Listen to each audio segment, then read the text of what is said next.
Holanda.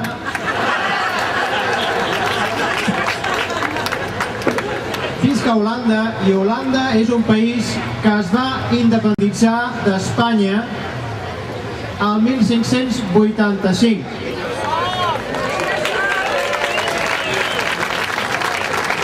Aleshores, durant els primers 80 anys d'aquest segle, del segle XVI, Holanda no avançava.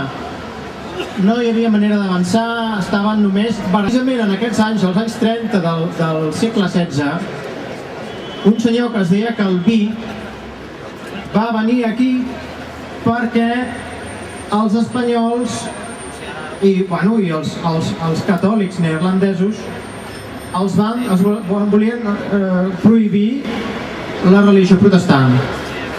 Això em va sobtar, no? I el Calví va viure aquí i es va morir aquí.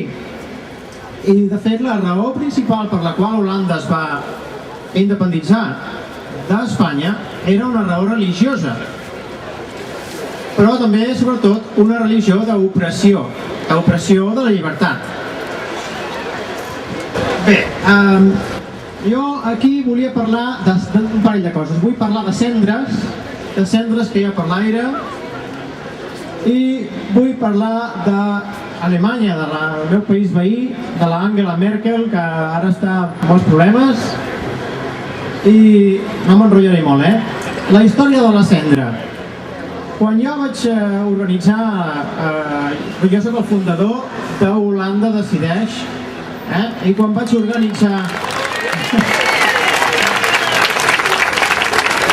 continental d'Holanda, d'Amsterdam, estava tot aturat, no hi havia vols.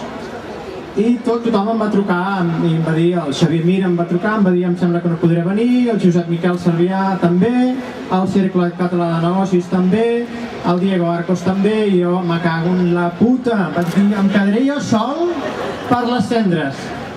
Però bueno, al final tot es va arreglar. Resulta que durant 3 dies no hi havia vols. Els holandesos, que són molt pragmàtics i són molt comerciants, de seguida van fer números. I resulta que en 3 dies es va perdre unes quantitats enormes, milions de negocis, perquè no podien volar. I sobretot no podien volar intercontinentalment. Un exemple molt petit, la indústria de les flors.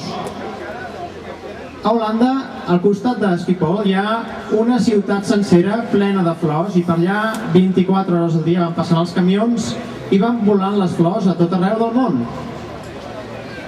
I amb aquests 3 dies, només 3 dies de no poder volar, van perdre tants diners, vaig pensar, mira, resulta que els catalans tenim també cendres al cel. I aquestes cendres no estan 3 dies, estan tot l'any. 365 dies a l'any tenim cendres, i aquestes cendres es diuen Espanya.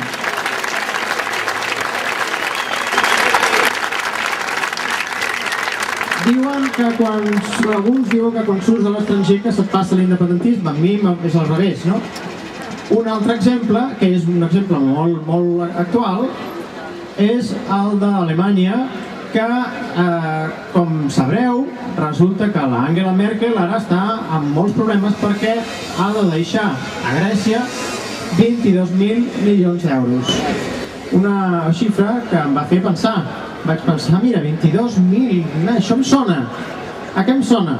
Doncs resulta que Catalunya no és un país tan gran i tan potent com Alemanya, i resulta que nosaltres no deixem 22.000 milions d'euros una vegada, no, ens els treuen 22.000 milions cada any. Ja n'hi ha prou, ja n'hi ha prou.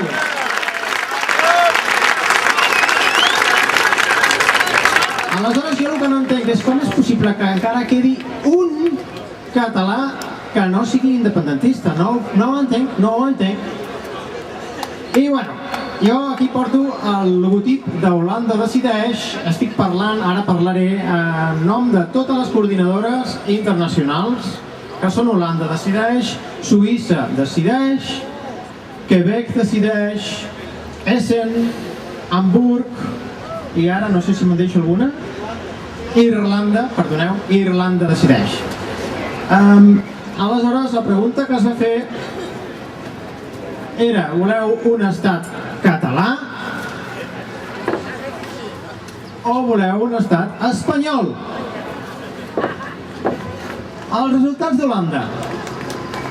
Hi va haver-hi 106 vots pel sí i un vot pel no. Doncs encara en queden alguns. És curiós.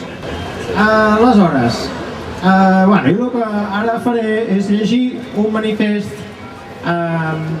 Vam consensuar entre totes les coordinadores internacionals i vam demanar també a les coordinadores nacionals que totes diguessin el mateix manifest. Ui, m'estic enrotllant com una persiana. Perdoneu. 30 segons. Catalans i catalanes, interpretant el sentiment i els anhels del poble que ens acaba de donar el seu sufragi, en nom de la majoria que s'ha expressat i que es continua expressant favorable a la independència de la nació catalana, les comissions internacionals demanem al Parlament de Catalunya, com òrgan de màxima representació democràtica dels catalans, que reconegui el resultat de les consultes i actuï en conseqüència. En aquest sentit, demanem la màxima unitat dels independentistes per tal que al proper Parlament de Catalunya hi hagi una majoria de diputats i diputades disposats a proclamar l'estat català.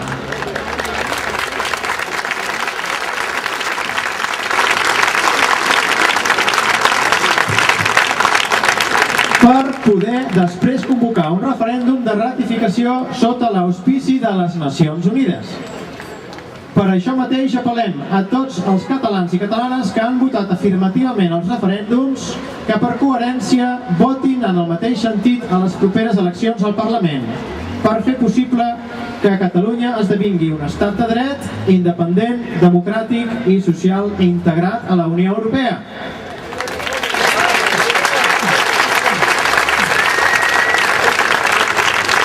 Molt bé, moltes gràcies.